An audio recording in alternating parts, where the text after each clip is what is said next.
নমস্কার। রাজ্য বিধানসভার বাজেট অধিবেশন চলছে। আজ পঞ্চম দিনে যে বিষয়টি আপনাদের প্রত্যেকের কাছে নজরে এসছে সেটা হচ্ছে মুখ্যমন্ত্রীর আবারও আপিল কিংবা বক্তব্যকে সামনে রেখে উত্তাল হওয়া। যে প্রেক্ষাপটে এই বক্তব্য, সেই প্রেক্ষাপটটা আপনাদের প্রত্যেকের কাছে পরিষ্কার। স্বাধিকার ভঙ্গের অভিযোগ একে অপরের বিরুদ্ধে এনেছিলেন পরিষদীয় মন্ত্রী রতনলাল নাথের বিরুদ্ধে এনেছিলেন বিরোধী দলনেতা জিতেন্দ্র চৌধুরী। আবার পরিষদীয় মন্ত্রী রতনলাল নাথ একটি সংবাদপত্রের বিরুদ্ধে সে স্বাধিকার ভঙ্গের অভিযোগ এনেছেন এবং সেটা গৃহীত হয়েছে। আর বিরোধী দলনেতার যে স্বাধিকার ভঙ্গের অভিযোগ এনেছেন বা পিটিশন দাখিল করেছেন সেটা খারিজ হয়ে গেছে। সেদিক থেকে রাজ্য বিধানসভা আবারও আজ খানিকটা বিষয়গুলো নিয়ে আলোচনা হয়েছে, চর্চা হয়েছে, বলা যেতে পারে উত্তপ্ত হয়েছে, একে অপরের কথাবার্তায় কিছুটা হলেও সরগরম হয়ে উঠেছে।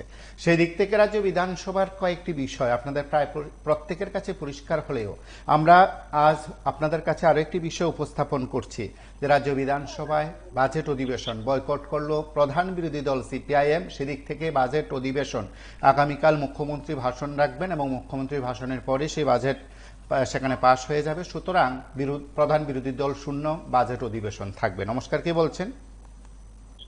আমি উদয়পুর থেকে দেবত বিশ্বাস বলছি। হ্যাঁ, বলুন। আজকে আপনাদের সাধারণ হচ্ছে বয়কট সিদ্ধান্ত বিরোধীরা, সিপিএম আর কংগ্রেস বিরোধী যারা আছে তারা জনকল্যাণমুখী বাজেট যে পেশ করেছে ভারতীয় জনতা পার্টি গভর্নমেন্ট, তার নিন্দা করেছে। তো আমি ওই সমস্ত সিপিএম আর কংগ্রেসের উদ্দেশ্যে বলতে চাই, তারা আরো জনকল্যাণমুখী বাজেট চায় না, তারা চায় শুধু নিজের স্বার্থের লেগা। কারণ 5 বছর বাজেট পেশ করেছে কংগ্রেস আর সিপিএম করেছে, কোনদিন এমন জনকল্যাণমুখী বাজেটই পেশ করেনি। তারা শুধু নিজেদের জন্য বাজেট পেশ করেছে, নিজের দলের কথা চিন্তা করে। ভারতীয় জনতা পার্টি গভর্নমেন্ট সর্বকল্যাণমুখী জনকল্যাণের বাজেট পেশ করেছে। তো এটা তাদের কাছে হিংসা কারণ হয়ে দাঁড়িয়েছে, কারণ তাদের ভবিষ্যৎ সামনে অন্ধকার।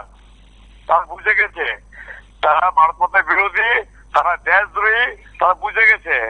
তার জন্য তারা আজকে পঞ্চম অধিবেশন বিধানসভাতে বয়কট করেছে। তো এই লজ্জা থাকা দরকার ওই সমস্ত কংগ্রেস আর সিপিএম বিধায়করে যারা আজকে বাজেট অধিবেশনটা বয়কট করেছে। তারা লজ্জাহীন মানুষ, তারা ইন্ডিয়া বিরোধী, ভারত মাতার বিরোধী। তারা ভারতীয় জনতা পার্টি যে বাজেট পেশ করেছে এটা ভুল কি করেছে? ভুল তো কিছু করেনি। সরকারি কর্মচারী দিয়ে করদাতা যারা আছে তাদের যে সবার জন্য বাজেট পেশ করেছে, সবার জন্য পেশ করেছে। তো এটা সবাই স্বাগত জানাচ্ছে। আর এক শ্রেণীর লোক শুধু নিজের স্বার্থের জন্য এই জনকল্যাণমুখী বাজেটটারে বয়কট করলো। এই থেকে আমি জনতা মেনে নেবে, ওদেরকে কোনদিন ক্ষমা করবে না। ত্রিপুরার যে মানুষ ওদের কোনদিন ক্ষমা করবে না। তারা বুঝে গেছে যে সিপিএম কংগ্রেস বিধায়ক যারা আছে তারা যে জনকল্যাণমুখী বাজেটের বিরোধী, মানুষ এটা খাবে না। সামনে ওদেরকে এমন শিক্ষা দেওয়া হবে, ত্রিপুরা ছেড়ে পালাবে, ত্রিপুরা তো ভারত ছেড়ে পালাবে তারা। এবার সামনে অতীত দেখুন, অতীত রেকর্ড দেখুন ওদের। আমরা এক সময় কংগ্রেস করতাম, লজ্জা ঘৃণাতে কংগ্রেস একটা বিজেপিতে চলে গেছি। তাদের কোন মান সম্মান, আত্মসম্মান, নীতিবোধ কিচ্ছুই নেই তাদের। বর্তমানে যারা কংগ্রেস সিপিএম করে 1 কোটি টাকার এই পিঠার এই পিঠ। আজকে বাজেট বয়কট করেছে কারণ তারা আত্মসম্মান রাখবে, মানুষের কাছে কি মুখী জবাব দেবে। এই যে জনকল্যাণমুখী বাজেট পেশ করেছে সরকারি কর্মচারীরা কোনদিন ত্রিপুরা যে এত বছর দিয়ে পেয়েছে কি? পায়নি। বিজেপি গভর্নমেন্ট আসার পর পেয়েছে, কিন্তু কোনদিন পায়নি। তুই তারা কি বলবে? তারা তো কোনো কিছুই নেই। তারা শুধু পারে কি সমালোচনা করতে। তুই তারা মনে হবো তারা যে মূর্খের দল, সমালোচনা হলো আর একটা আশীর্বাদ। মূর্খের দলের কোনো কাজ নেই, মূর্খের করবে না। এবং আজ মূলত এই বিষয়গুলো নিয়ে যখন আলোচনা হয়েছে তখন কংগ্রেস বিধায়ক সুদীপ রায় বর্মন আরো একবার মুখ্যমন্ত্রী এবং অধ্যক্ষের দৃষ্টি আকর্ষণ করে বলেছেন যে প্রধান বিরোধী দলকে আবারও আহ্বান করা হোক। নমস্কার, কে বলছেন? হ্যালো, আপনার টিভি সাউন্ড বন্ধ করে কথা বলুন। টিভি 24। লাইভে আছেন? হ্যালো, আপনি লাইভে আছেন? হ্যাঁ আচ্ছা, কথা বলুন।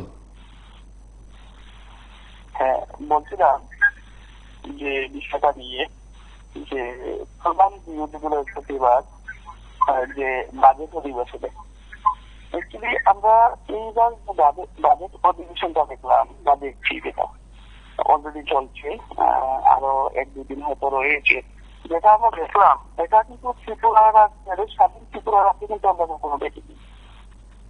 যেভাবে দেখছি শাসক দল তাদের ব্যর্থতাকে ঢাকতে গিয়ে যেভাবে বিরোধী দলকে আক্রমণ করেছে, যে জায়গায় দাঁড়িয়ে বলা যায় আজকে বিরোধী শূন্য আলোচনা কিন্তু বিধানসভায় চলছে। এটা কিন্তু ত্রিপুরাবাসী হিসাবে আমাদের জন্য অত্যন্ত পরিতাপের এবং অত্যন্ত লজ্জার, সেটাই বলার।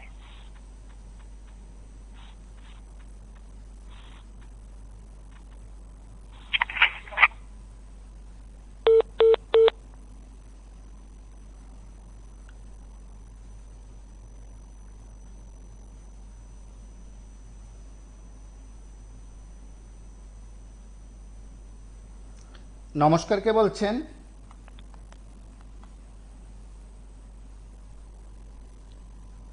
হ্যালো, হ্যালো, নমস্কার। কথা বলুন। হ্যালো কথা বলুন। দাদা, আমি আপনার রবিবারে আমি একটা এফআইআর করেছিলাম।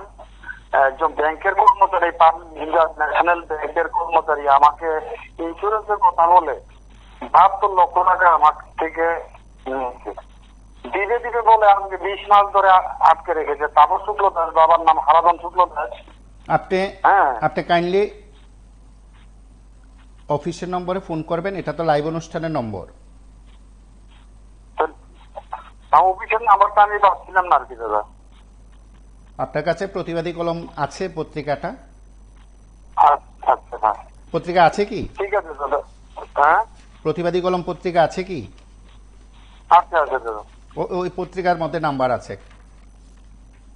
আচ্ছা দাদা, ঠিক আছে দাদা, নমস্কার। একটু সাহায্য করুন দাদা।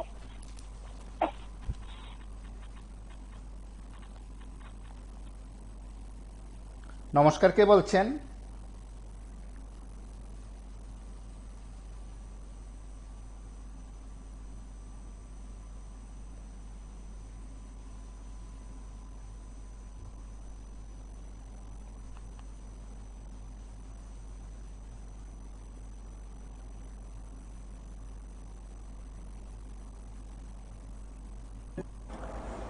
যে সমস্ত গত 2-3 দিন ধরে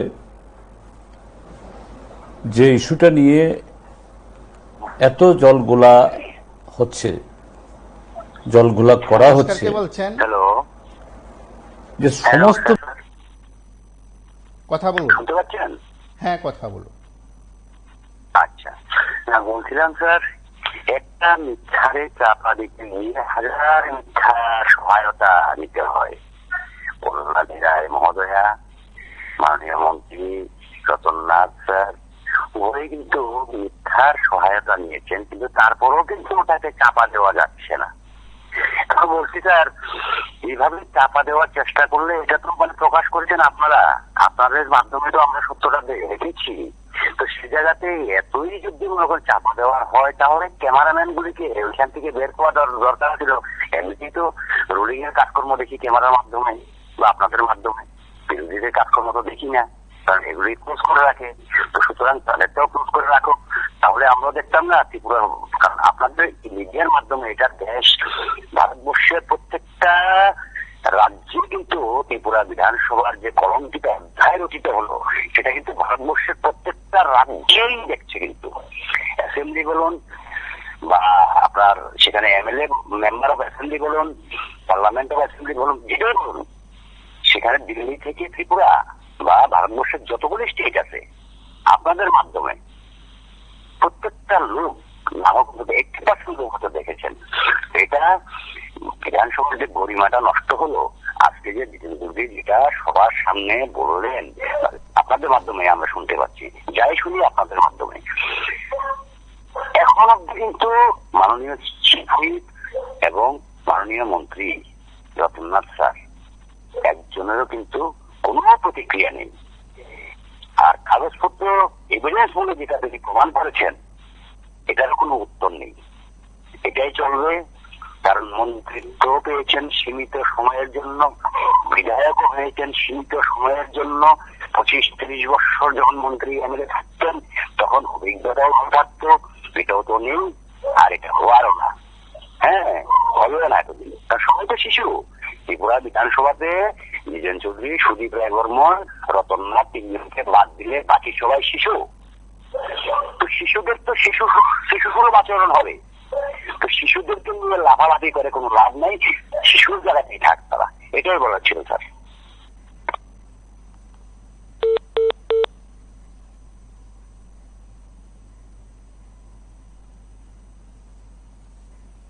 হবে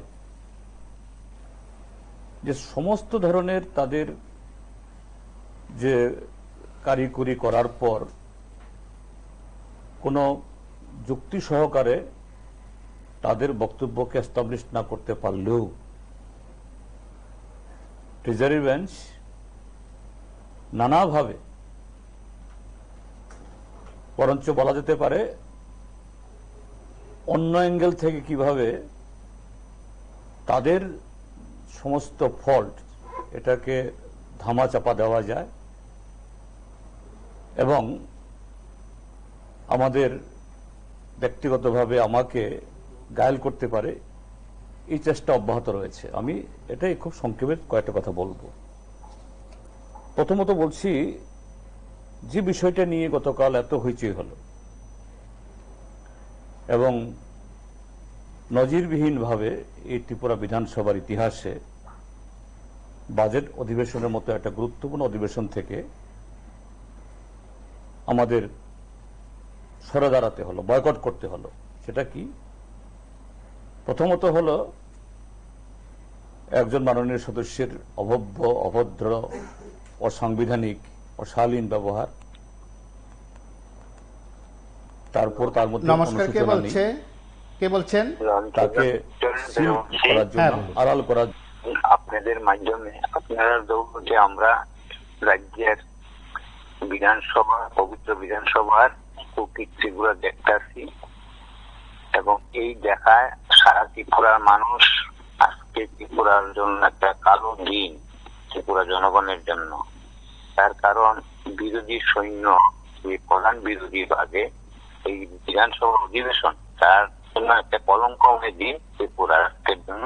তার দায়ভার একমাত্র আমাদের স্পিকার, মাননীয় স্পিকার বিশ্ববন্ধু সেন আর মাননীয় মন্ত্রী মহোদয় রতননাথ।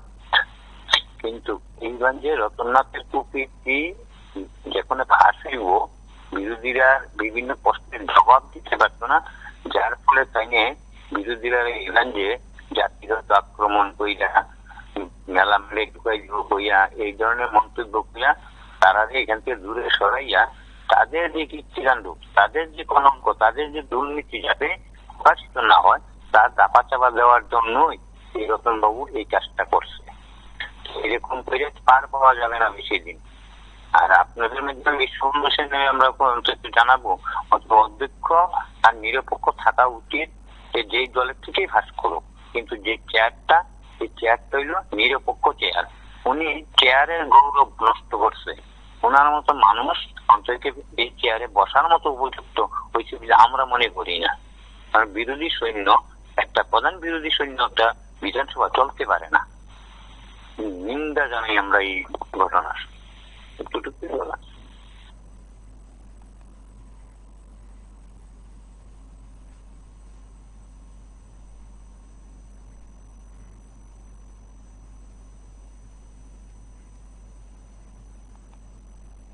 আড়াল করার জন্য যে আসন থেকে নিরপেক্ষ ভূমিকা পালন করার কথা, বরঞ্চ তিনি তাকে রক্ষা করার জন্য আরো সমস্ত ভয়ঙ্কর ভয়ঙ্কর এই ভুল যে কাজ করছেন। আমি প্রথমত সে সম্পর্কে বলতে চাই, আপনারা দেখেছেন গতকাল মাননীয় অধ্যক্ষ বলেছেন যে আমি গতকাল মানে গত পরশুদিন দুটো স্বাধিকার ভঙ্গের নোটিশ পেয়েছি। প্রথমটা মাননীয় পরিষদীয় মন্ত্রী রতনলাল নাথের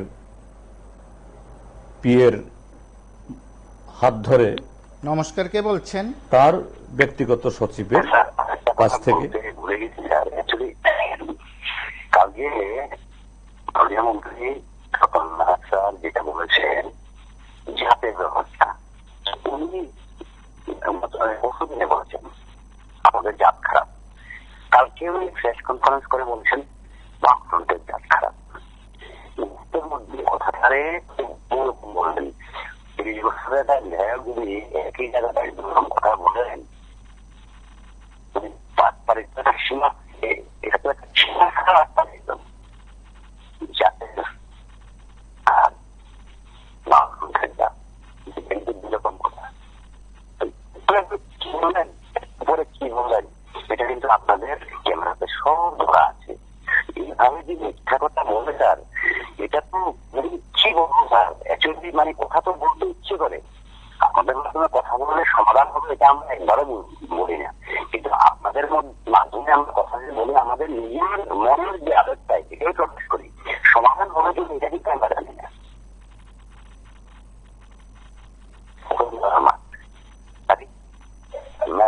কি উড়াচ্ছি না, তাহলে বছরের যত মন্ত্রীকাল হয়েছে ওনার আদেশেই হয়েছে, এটা বোঝা যায়।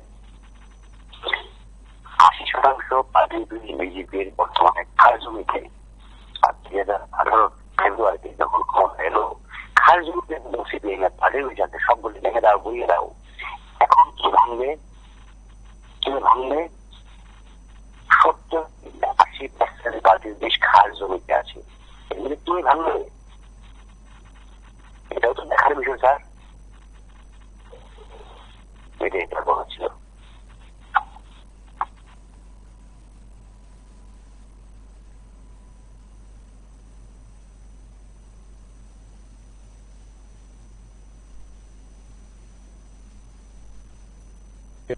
হাত ধরে তার ব্যক্তিগত সচিবের কাছ থেকে। দ্বিতীয়টি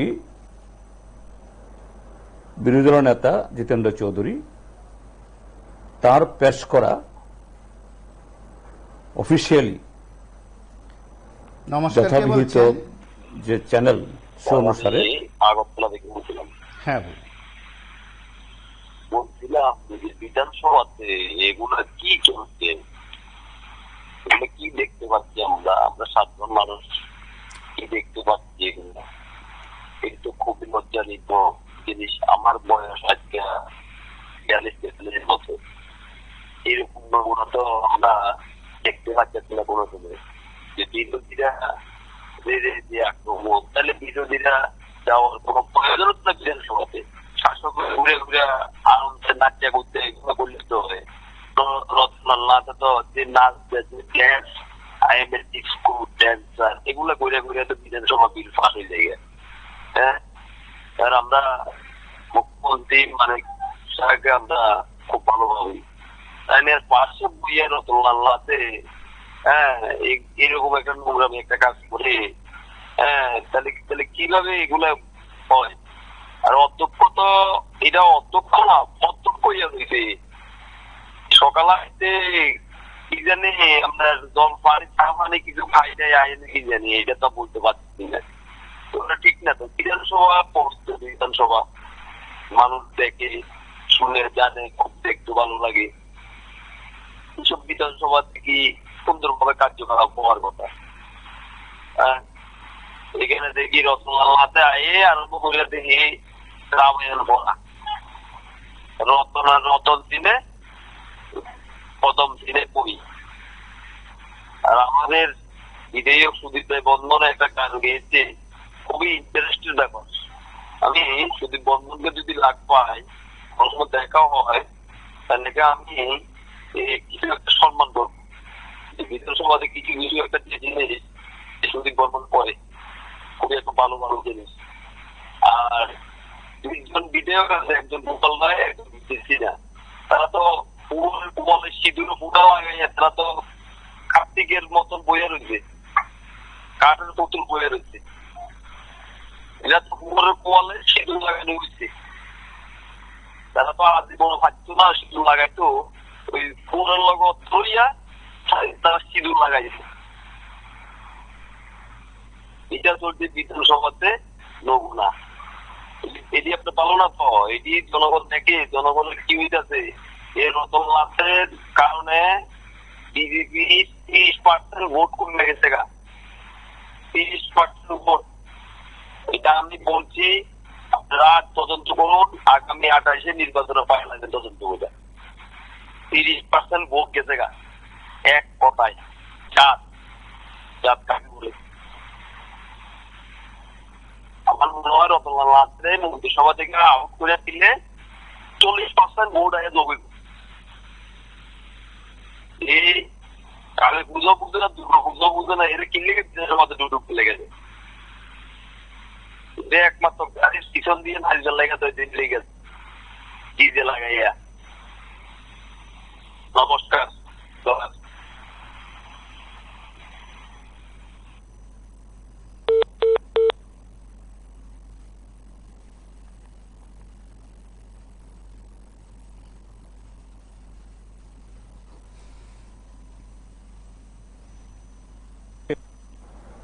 যথাবিহিত যে চ্যানেল সে অনুসারে সেখান থেকে তিনি সময়টময়ও বললেন। তো আমি আজকে একটা চিঠি লিখেছি মাননীয় অধ্যক্ষকে, খুব বাংলাতে লিখেছি পরিষ্কারভাবে। সেটা লিখেছি গতকাল 26শে মার্চ 2025 এর অধিবেশনে গৃহীত স্বাধিকার ভঙ্গের নোটিশের বৈধতা সম্পর্কে। ওটা বৈধতা হারালে অটোমেটিক্যালি যেটা অবৈধ করেছে এটা মান্যতা পাবে। আমাদের ত্রিপুরা বিধানসভার যে rules of procedure and conduct of business in Tripura legislative assembly, মাননীয় স্পিকার তিনি সভা পরিচালনা করেন, ট্রেজারি বেঞ্চ, অপোজিশন বেঞ্চ, আমরা কথা বলি, নানা ধারা উল্লেখ করি এবং এতে ভোটাভুটি হয়, অ্যামেন্ডমেন্ট হয়। তার প্রত্যেকটাই এই বইয়ের ছত্র ছত্র যে সমস্ত বিধি উল্লেখ করা আছে, যতদিন না এগুলো সংশোধিত না হবে ততদিন এটাই চলবে। তো এই ক্ষেত্রে এই যে প্রিভিলেজ মোশন 71 নম্বর পৃষ্ঠায় এখানে questions involving breach of privilege and contempts 173 ধারায় কি কি বিষয়ে এরকম স্বাধিকার ভঙ্গ, আইন লঙ্ঘন হয়, করা যেতে পারে। 173 বলা আছে। 174 বলা আছে কমপ্লেইন বাই মেম্বার, অর্থাৎ একজন সদস্য তার এই গ্রিভান্সেস এটা যদি পেশ করতে হয় তিনি কিভাবে করবেন। A member wishing two raise a question of breach of privilege shall give notice in writing to the secretary before the commencement of the sitting of the day. সেদিন মাননীয় স্পিকার কি বলেছেন, আমি দুটি নোটিশ পেয়েছি। একটা পরিষদীয় মন্ত্রীর প্রাইভেট সেক্রেটারির কাছ থেকে, তিনি আমার প্রাইভেট সেক্রেটারি দিয়েছেন, আমি দুপুরে খাওয়ার আগে পেয়েছি। তার মানে তাহলে একটা সময়তে হয়, অ্যাডজনমেন্ট হয়, ওই রকম একটা সময়তে বা তার একটু আগে। দ্বিতীয়টি বলেছেন তিনি, একটা সময় বলেছেন, যদিও এটা অফিস থেকে তার কাছে দেওয়া হয়েছে অফিসে, ওই সময়টা বলেছেন। আমি 1:20 আমার অফিস থেকে যারা গেছেন রিসিপ্ট এন্ড ডিসপার্সে যারা রেজিস্টার করে এনেছেন। তো স্পিকার নিজের মুখে স্বীকার করলেন যে রতনলাল নাথের যে নোটিশটি এটা সেক্রেটারির অফিস হয়ে আসেনি। এই রুলস পরিষ্কার বলছে এরকম নোটিশ সেক্রেটারির অফিস হয়ে আসতে হবে। তার নোটিশটি এসছে PS to PS, from PS to নমস্কার, কে স্পিকার। বলছেন? যদিও এটাও আমি আগরতলা থেকে বলছি। কথা বলুন। বলতে হয় আজকে যে কালকে বিষয়টা নিয়ে যে সুদীপ বাবু গতকালকে সুদীপ বাবু বলেছে, গোপাল বাবু বলেছে, বামপন্থী যারা বিরোধী দল, প্রধান বিরোধী দল আছে তাদের হয়ে কথা বলেছে।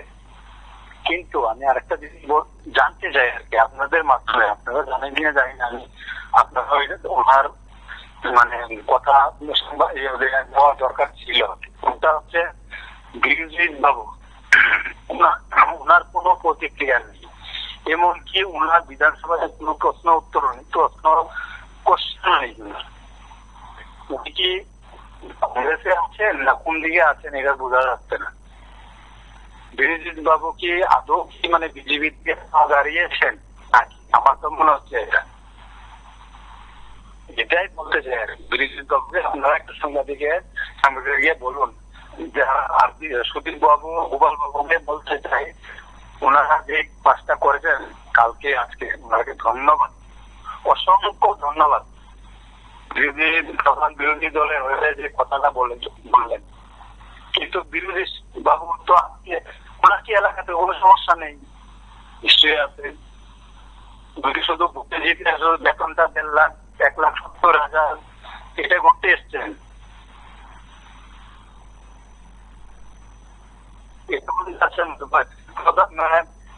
এলাকার উন্নয়ন কিভাবে হবে, কি আসবে একটা তো প্রশ্ন করতে, একটাও প্রশ্ন নেই ওনার বিধানসভাতে, একটাও প্রশ্ন নেই বিরোধী ছিলেন।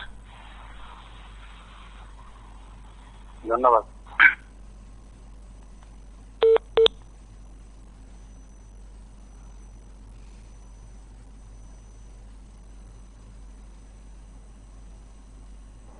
একেবারে জলজন্ত অসত্য। কারণ তার আগের দিন রাতের বেলা রাত 9টা অবধি তাদের এই ষড়যন্ত্র এই অফিসে হয়েছে। রাত্রিবেলাতেই আমি খবর পেয়ে সেক্রেটারিকে ফোন করেছি, সেক্রেটারি আমার ফোন তুলেননি, কেননা তখন এরা ছিলেন। এখানকার সেন্ট্রিদের কাছ থেকে তথ্য নিলে সব পাওয়া যাবে। অর্থাৎ টোটালি একটা ম্যানুফ্যাকচার্ড, কনস্পায়ার্ড একটা গেম খেলে এটা আমার নমস্কার, কে যে বৈধ বলছেন? যে নোটিশ এটাকে কথা বলুন। নমস্কার। হ্যালো, কথা বলুন। আমি মেলাঘর থেকে বলছি। আপনি কথা বলুন, কথা বলুন। আমি মেলাঘর থেকে বলছি। আমাদের যে ত্রিপুরা পুলিশের ইন্টারভিউ নিয়েছে এটা দীর্ঘদিন বলছে থেকে দেবে, কিন্তু এখন পর্যন্ত দেওয়া হচ্ছে না। আজও কি পাবো কি না পাবো এটার জন্য বলছিলাম।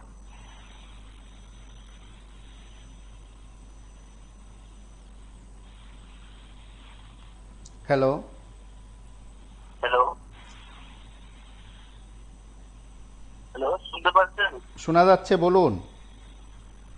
বলছি আমি মেলাঘর থেকে বলছি। আমাদের যে ত্রিপুরা পুলিশ ইন্টারভিউ নিয়েছিল এটা দীর্ঘদিন বলছে স্যার। আমরা কয়েকদিন আগে গিয়েছিলাম, অনেকজন হেডকোয়ার্টারে বলছিল তো সপ্তাহে ফাইনাল মেরিট লিস্ট বার করবে, তো এখন পর্যন্ত কোনো খবর নেই। তো একটা ইন্টারভিউ দিয়ে 4 বছর যদি আমরা ওয়েট করি, তারপরে আমরা পরবর্তী যে ইন্টারভিউ প্রিপারেশন নেবো ওইটাই আমাদের সময় চলে যায়। তো আমাদের তো এখন টাইম শেষ, আর ইন্টারভিউ দিতে পারবো না, এমন অনেকজন আছে। তো মেরিট লিস্টটা আমরা শীঘ্রই মানে দেখতে চাই, আশায় রয়েছি। তো এটার জন্যই কল করেছি, আপনাদের মাধ্যমে জানাইতেছে আমাদের হিংসা আর কি।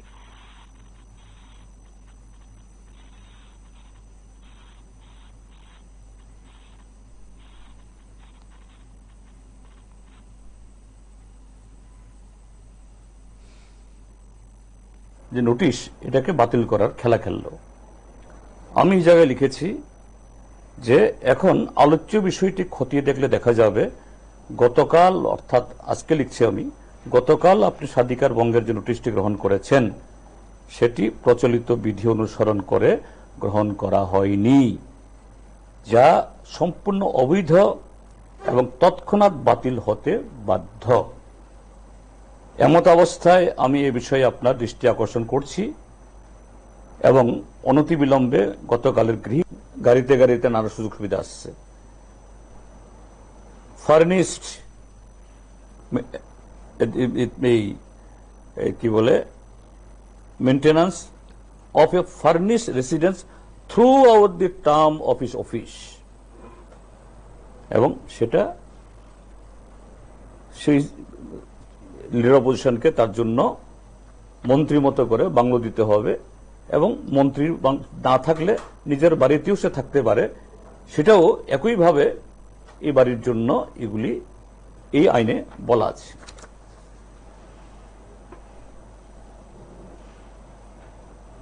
কুড়ি মার্চ থেকে আমি লিডার অপোজিশন, স্বাভাবিক পুলিশের কাছে খবর গেছে, 3 দিন বাদে 5-6 জন পুলিশ আসলো আমার বাড়িতে, তাদের অ্যাপয়েন্ট করা আছে আমার হাউস গার্ড হিসাবে। কিন্তু আমার বাড়িতে তো জায়গা নেই, আমার বাড়ির নিচতলা একটা দোকানের ভাড়া, কেননা এই দোকান থেকে দীর্ঘমেয়াদী তারা আমাকে ভাড়া বাবদ কিছু অ্যাডভান্স করেছেন, সেই টাকা এবং আরো লোন নিয়ে আমি দোতলা বাড়িতে থাকি, নিচতলা দোকানদারের হেফাজতে। আর তো জায়গা নেই, আমি সেদিন ফেরত দিলাম। দ্বিতীয় দিন আবার আসলো, এই 2-3 দিন বাদে আবার আসলো, না এখন হচ্ছে না, ঠিক আছে আমরা ভাবছি কিভাবে করা যায়। আবার গেল, থার্ড ডে আবার আসলো, তখন আমি আমার স্ত্রীর নামে জায়গা, স্ত্রীর নামে বাড়ি, আমার স্ত্রী তো আর আমরা ডিভোর্স না, সেপারেটেড না, আমার স্ত্রীর নামে জায়গা হলেও একই পরিবার, আমি সে বাড়িতে থাকি। আমি স্ত্রীকে বুঝালাম যে যেহেতু একটা পজিশন হয়েছে, সিকিউরিটি তো আসবে, থাকতে হবে, এবং মানুষও আসবে, একটা বসতে জায়গা দিতে হবে, মফস্বলের লোক আসলে কনস্টিটিউয়েন্সি থেকে ঘুমাবার জায়গা দিতে হবে,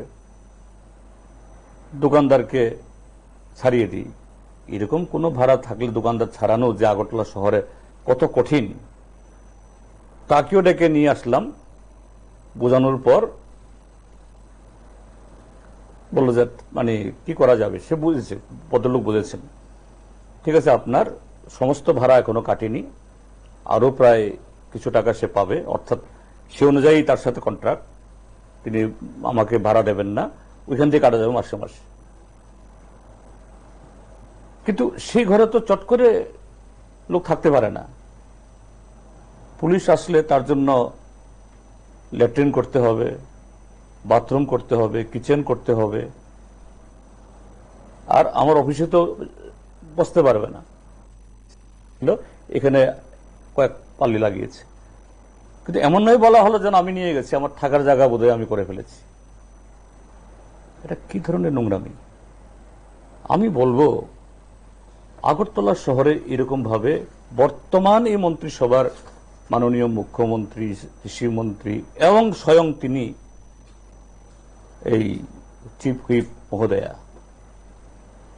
মাতৃজাতি, কাজেই তারা একটু ভুল বললেও তাদের সম্মান হানি হয়, এটা বলা আমার উচিত না।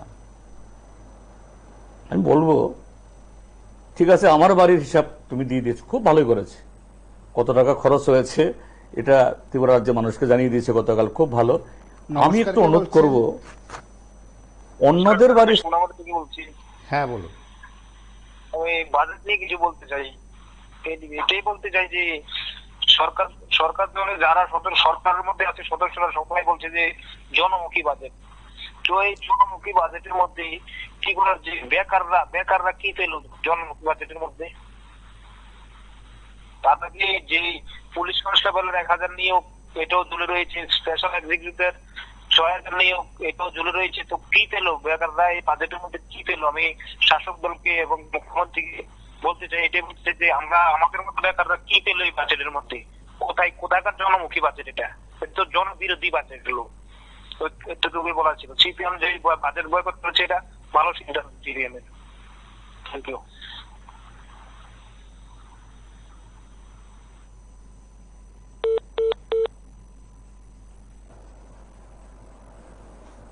এগুলির খোঁজ বের করা কোনো কঠিন কাজ না। যাই হোক, এটা সময় নষ্ট করে লাভ নেই, একটু জানালে বোধহয় ভালো হয়। আমারটা যখন জানিয়েছেন, আমি আশা করি নিজেরটাও জান, অন্যটা জানান। আর যদি এটা আমি এন্টাইটেল না হই, অর্থাৎ এটা পাওয়ার যোগ্য না হই, যদি সেভাবে আমার চিঠি দিন, তাহলে যে টাকাটা খরচ হয়েছে অথবা যে একটা দুটো ইট লাগানো হয়েছে, আমি বলবো সব খুলে নিয়ে যাও আবার। তো এটা কি ধরনের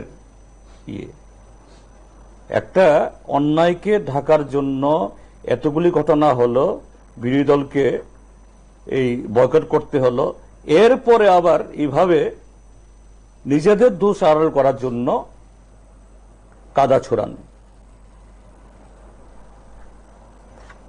দুই পক্ষের মধ্যে যদি লড়াই হয়, ভদ্রলোকের মধ্যে সামনাসামনি লড়াই হয়, পেছন থেকে কেন? এটা কাপুরুষরা করে, ঠিক এরকম। এরপরে বলছে তিনি অনেক কিছু নিয়ে যাচ্ছেন। আরে বলুন না, আমার কাছে তো আছে। আমার আগে যারা মিনস ঠিক আমার আগে যারা হয়েছেন, আমি বলছি না ওনাকে হেয় করার জন্য না, বলতে বাধ্য হচ্ছি। এখানে লিস্ট দেখলে আপনারা অবাক হয়ে যাবেন, আমার আগে যিনি হয়েছে। এবং আমাকে বলছেন যখন আমি আসলাম, স্যার আপনার কি কি লাগে? আগে তো টি সিট গেছে, সেই গেছে, এই গেছে। না বাবারা, আমার টি সেট আছে, আমি এমপি ছিলাম, এমপি থাকতে এগুলো টোর করলে অনেক পাওয়া যায়।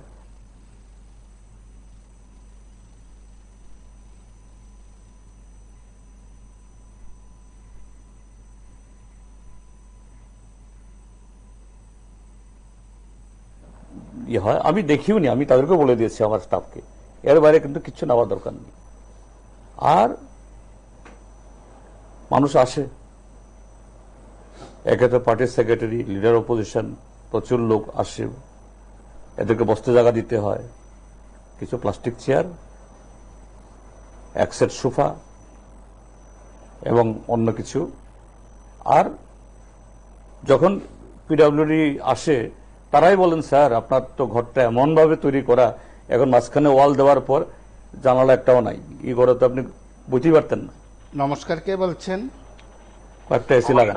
বলছিলাম বিরোধীরা তো এখন বিধানসভা দেননি, আরো 2-3 মিনিট বেশি সময় আছে, কিন্তু নেশা নিয়ে তো কোনো কথাই হচ্ছে না। আগে তো কত নেশা স্বাস্থ্য বা নেশা দিচ্ছেন, সেটাও বলতে পারতো, যেমন বিরোধীরা নেই। কারণ তারা 10 কথা শুনে না, আর 3 জন কংগ্রেসের কথা তাকে শুনে। তারা তো তত হতে পারতো নেশাটা করতে গেছে, নেশায় কি হবে? এখন তো রিটার্ন করা যায়, নেশার জন্য আলাদা কোনো ফোর্স, আলাদা কোনো সেন্ট্রাল ফোর্স পাওয়া যায় কিনা, বা এটা সেন্ট্রাল দেওয়া যায় কিনা, বেশি পাতি করতে পারতো। আরো সময় আছে, এখানে একটা ভালো রাস্তা করেছেন, এখানে দরজা করার মতো ছোটবেলা মনে করা হয়েছে। যখন সামনে স্কুটি গেলে রাস্তা পাশে গেলে কুত্তা ছুঁয়ে যেত, আমাদের কুত্তা আছে কালু, ওকে ছেড়ে দেবো, বা আমাদের বিলের কুত্তা আছে ওকে লাগিয়ে দেবো, আমাকে আমার বাবাকে বলে দেবো।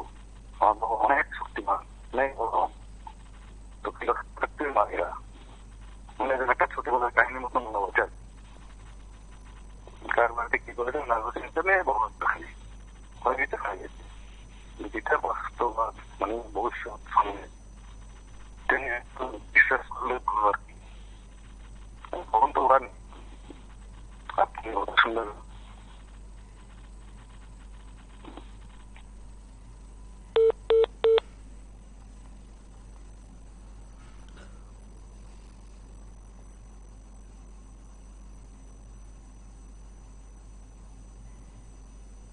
ই করে তো আপনি বুঝতেই পারতেন না,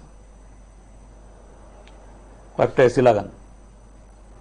আরে কয়েকটা এসি লাগান, কটা এসি লাগাতো? না, আমরা ঠিক করে দেবো, আমি জানি না। তো এরা সুপারিশ করেছে, যা তাও 1 বছর বাদে এই সেদিন স্যাংশন হলো, এখনো লাগায়নি। কিন্তু বলে দিচ্ছে সব নমস্কার, কে নিয়ে গেছে, বলছেন? কোটি কোটি টাকা নিয়ে গেছে। হ্যালো, কথা বলুন। আমি বলছিলাম আগে বেড়েছিল বেতন ভাতা, এনআরআই মিনিস্টারদের বেতন ভাতা বেড়েছে। এই সেশনে প্রথমত কি বলে নিজের প্রধান, পঞ্চায়েত প্রধান, প্রধান, ওদের বেতন ভাতা বেড়ে গেছে। আমাদের কর্মচারীর তো কোনো কিছু নেই, শুধু 300 দিয়ে। আজকে বেড়েছে পৌরসভার যারা কাউন্সিলর আছে তাদের বেতন ভাতা। কালকে কি বাইক বাধা পারবে কি না এটা জানতে চাই আর কি, আর কি যারা তাদেরকেও বেতন বাধা বাইক বাহিনী যারা ছিল, তাহলে ওনারা তো থাকতে পারবে না। ওনারা কিছু দেখ, বাইক বাহিনীর তো দরকার আছে, কিন্তু বাইক বাহিনী এখন তাদের সঙ্গে নেই। আমরা আছি গ্রামে গঞ্জে আছি, আমরা জানি কি অবস্থা। ওরা বলছে আমাদেরকে যে খাটিয়েছে ওনাকেও এই আগামী দিনে ট্যাপ হবে। নমস্কার।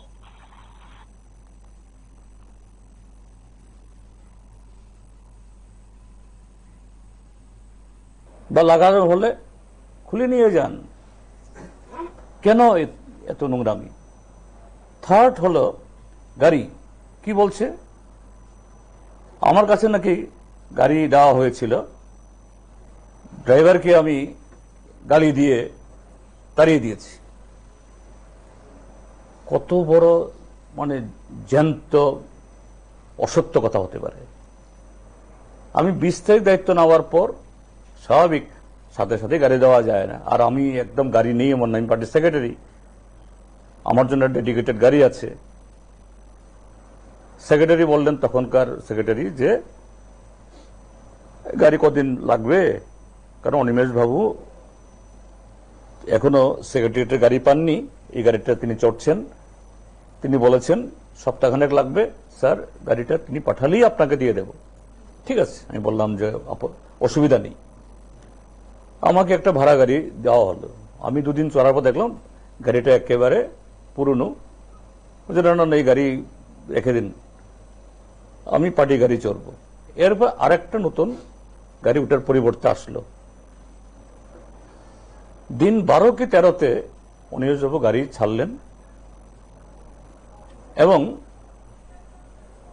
আমার পিএস তখনকার নিরঞ্জন এই ভৌমিক বোধহয় আমাকে ফোন করলেন, স্যার গাড়ি এসছে, সেক্রেটারি গাড়ি পাঠিয়েছে, গাড়িটা কি কুই পাঠাইতাম?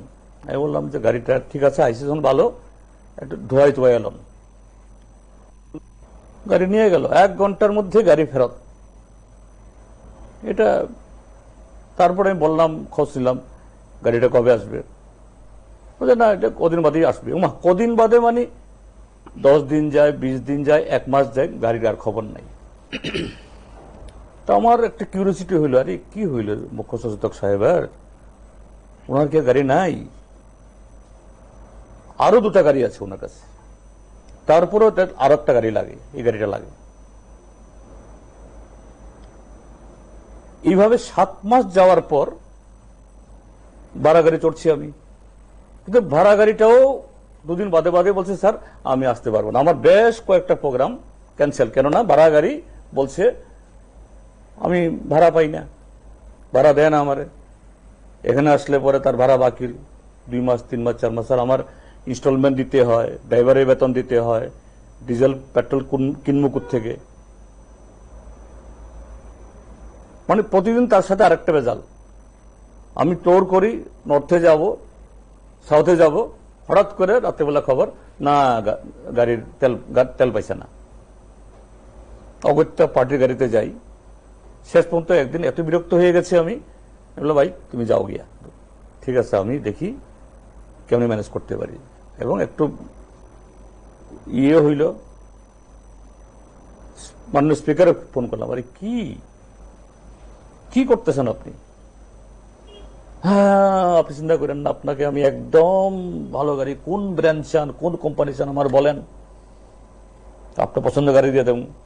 আমি বাবা, আমার কোনো ব্র্যান্ড দরকার নাই, কোম্পানি দরকার না, যে কোম্পানি যে ব্র্যান্ড দিয়ে আপনারা দেন এটাই দেন, আপনাদের ইয়ে মতো, আমার ইয়ে অনুসারে। কিন্তু এটাও আর আসে না।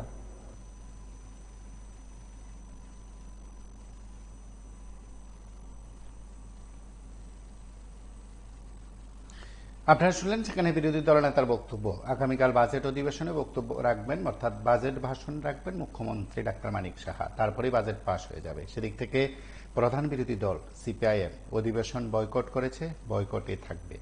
আপনারা দেখতে থাকুন PB24, এবং নানা বিষয় থাকবে, নানা কথা থাকবে, আরো লাইভ অনুষ্ঠান থাকবে।